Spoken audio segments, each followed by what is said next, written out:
Hi, Lou Manfredini, Ace's Home Expert. In this video, we're going to talk about what to know before you buy a random orbit palm sander. Now, the first question you have to ask yourself is, do I want a corded unit or a battery operated unit? If you're going to be doing a lot of production work where you're going to be sanding for long periods of time, I would suggest you choose a corded unit. It's not that the battery can't do it, but you'll be swapping out batteries quite a bit.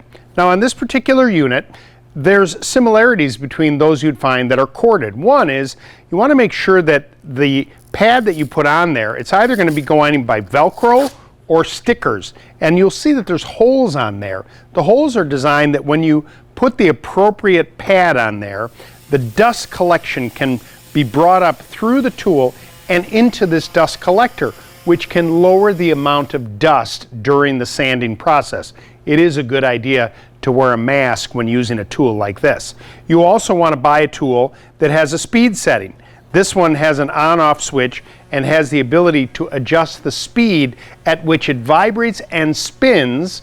That's true as well with corded units. So look for high-quality manufacturers and brands that have those types of features before you purchase your next random orbit palm sander. Coming up next, my video on 3 ways to use an impact driver.